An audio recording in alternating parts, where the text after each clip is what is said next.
Ayan po. Ayan. Si Jipoy, pero yung dali kay Jipoy, pero may kita niya on po digdi. O, ngunyan lang po kita nagtiling po digdi yo. Ano, sa ilang kita ngunyan nakaruta. Ayan. No.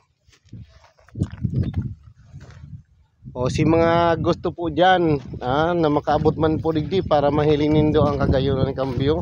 Yan lang po inigdi sa may pasiring ning kutmo. Ano po? Boundary po yan kang kutmo, tapos pinamasagan. So yung rock formation po ng ano ng papahiling ko po sa inyo. Yan. Yan kung paano po. Yan sa baba. Imagine mo po yun. Yan sa baba.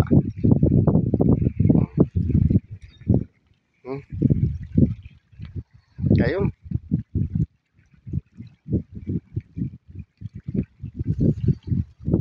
Yan po. Alam ko po siya dito basta makababa. Ayan. Oh, kabady, nakaabot naman ko digdi haloy na panahon, digdi ako nakaabot sa may kutmo ini.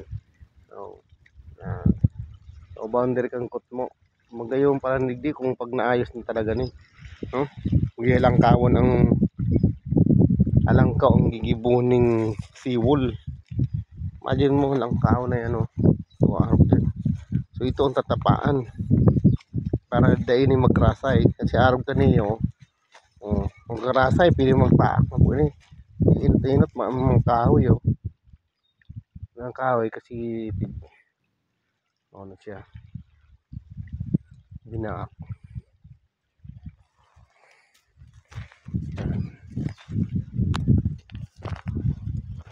Yan kayo.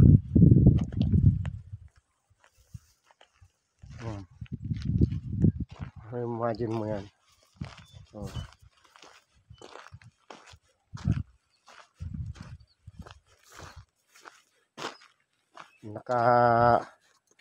Naka-on pa lang sa tong camera ng saro. Naka-on sa tuyang dashcam. So walang kaon po siya.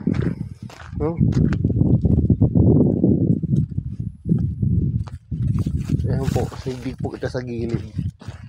Yung rock formation niya, napakagayon. Imagine mo po yan. May ano na po siya, drainage. May ginibo. Ayan.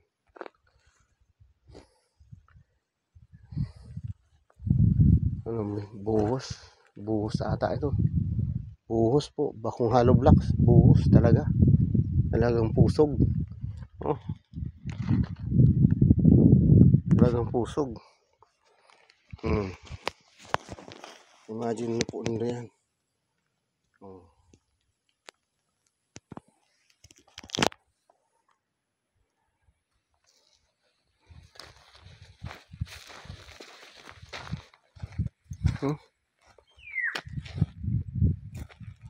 Grabe. Parang sinyaon digdi parang ordinary na lang to.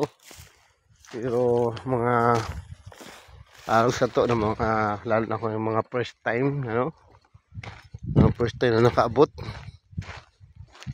Parang wow, gayon. Tapos po kung di-develop pa akong maging maging bike. Gayon po hindi. Okay po.